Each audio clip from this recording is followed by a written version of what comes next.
First one. So in Celebrate Recovery, it's a 12-step Christ-centered program. It's sort of like AA and NA, where we go through 12 steps to help you with your recovery. But through Celebrate Recovery, the difference is our higher power is Jesus Christ, where we believe in God and we allow God to take over our lives. We submit to Him, and we step out of denial, and we step into His control. So with the small group guidelines, these are just guidelines. These are not rules. These are not. These are just best practices. These 5 group guidelines help keep your group safe. So ultimately, that's the goal. That's what you want to do in Celebrate Recovery. You want to have a safe meeting. If I'm going to a meeting and I walk into a room and they're not following these 5 group guidelines during the small group, I'm not going to go back because I don't feel it's safe. I'm not going to open up and share my issues, my struggles, my pain in a group setting that isn't following these guidelines. So the 5 small group guidelines, I'm going to read them off real quick. Number 1, keep your sharing focused on your own thoughts and feelings. Limit your sharing to 3 to 5 minutes. Number 2, there's no crosstalk. Crosstalk is when 2 individuals engage in conversation, excluding all others. Each person is free to express his or her feelings without interruptions. Number 3, we are here to support one another, not fix one another. Number 4, anonymity and confidentiality are basic requirements. What is shared in the group stays in the group. The only exception is when someone threatens to injure themselves or others. And number 5, offensive language has no place in a Christ-centered recovery group. Now, I'm just going to focus today on number 1. Number 1, keep your sharing focused on your own thoughts and feelings, and limit your sharing to 3 to 5 minutes. Why is this important? Because if you have a group of 10 people in your group and you have a half hour to 45 minutes to share,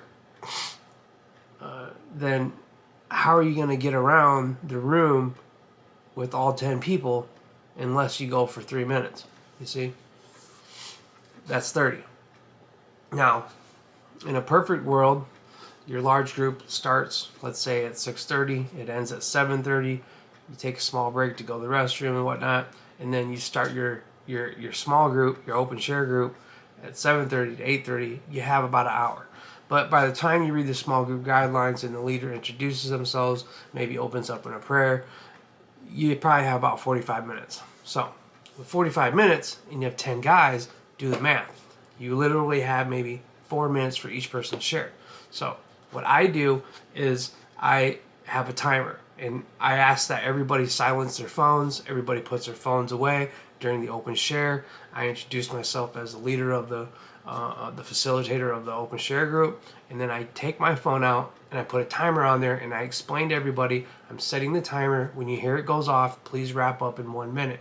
So what I'll do is, like, depending if I can have 3, 4, or 5 minutes, I'll let that timer go and then give them that 1 minute. So timer goes off, it beeps at 4 minutes, please wrap it up within a minute. That's just courtesy, out of respect. Why is this important?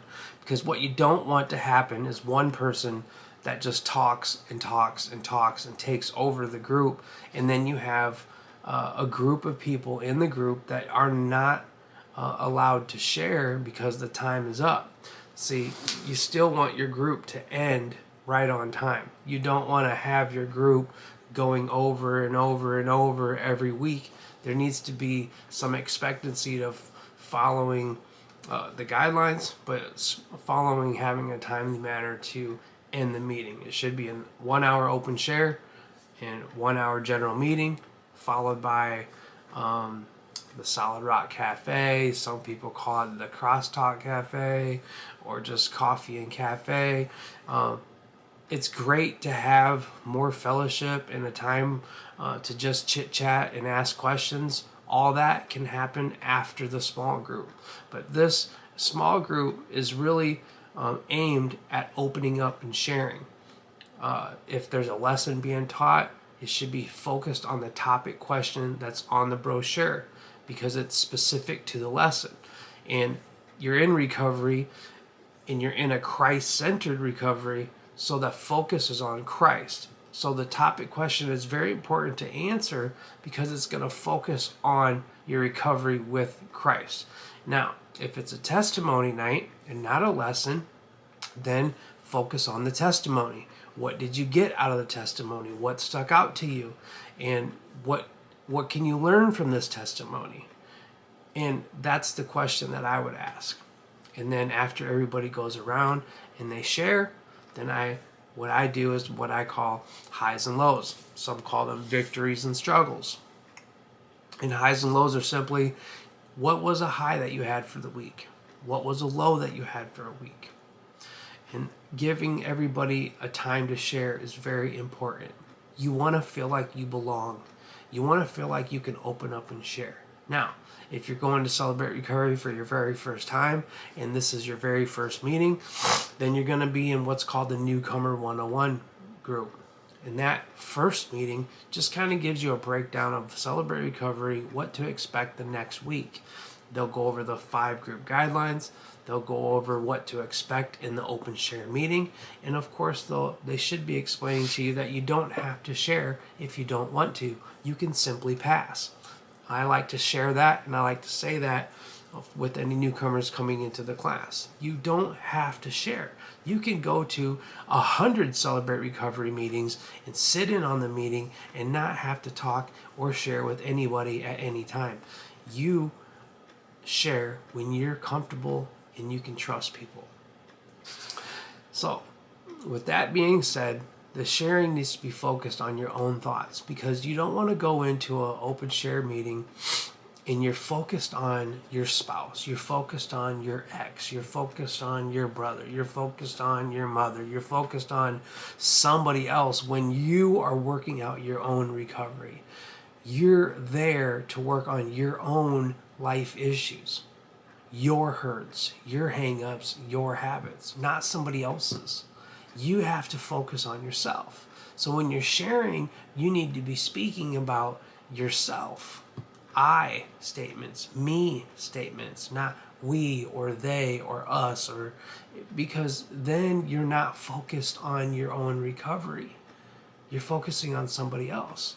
This isn't a time where we just go to an open share meeting and we just complain about how our life is going. There's a time and a place for that. It's just not in the open share meeting. The open share meeting is a time to reflect on the 12 steps, the process of the 12 steps, whether it's a lesson or a testimony, and it's a time for open share your highs and lows or your victories and struggles so that the people in the group know what you're going through, understand what you're going through, and they can also begin to pray for you and with you. So that's what I like to do. So just kind of like a brief overview of this one. Please keep your sharing focused on your own thoughts. The leader needs to make sure that this is being followed. Otherwise, your group will be all over the place and the thoughts will be all over the place. And it's just not going to be a safe and effective small group if you don't do this. The other part of this is limiting your sharing to 3 to 5 minutes. This is very important, especially if you do the small group the way I do the small group, where we open share first, remaining to the topic, or we do it to the testimony. And let's say you have 10 guys. Well, then, I would say, let's go 3 minutes, guys. And then that gives you about a half hour to get everybody through it. Now you have 3 more minutes each person to do highs and lows for the week. That's 30 more minutes. That's an hour. So in an hour time, each person could potentially share twice if they wanted to. Now, obviously, not everybody's going to go for 3 minutes. People will go for longer than 3 minutes. The rule is 3 to 5. That's just best practice. Now, obviously, use your discretion. There's going to be a time where somebody's coming in and they just need to let it out. And they're just going to go. And they can go for 6 or 7 minutes. But at some point, you as a leader need to raise your hand and say, hey, we need to allow other people to share. It's a very simple explanation. Just use that. Sir, please, ma'am, can you wrap it up so we can have somebody else share? Thank you. We have to be courteous and mindful of other people that are there. We don't know what they're going through. We don't know what they're feeling inside.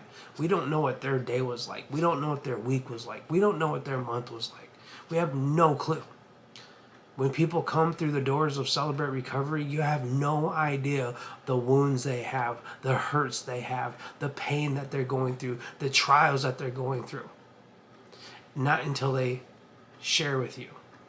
And then you begin to realize who they are, what their story is, and what they're going through. I hope that this helps you with your small groups. I hope that your small groups will stay safe.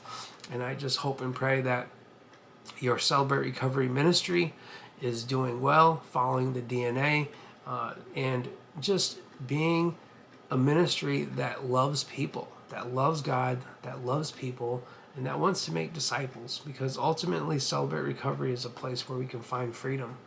Freedom from our sin, freedom from our bondage, freedom from the very things that have been holding us back from living the best life now. And ultimately, that's what we want for you. That's what anybody in ministry wants for you, is you to live your best life now. That's what we want. That's what I want anyways. I can't speak for everybody, but I can speak for myself, and I can speak for on behalf of other ministry leaders that have run Celebrate Recoveries for many, many years. They're there because they just love you. They love God. They just want to serve. And they just want you to do well. They want you to get better. They want you to be successful. And that's what I want. I ultimately just want you to work out your recovery, get some clean time underneath your belt, and start living the life that God wanted you to live.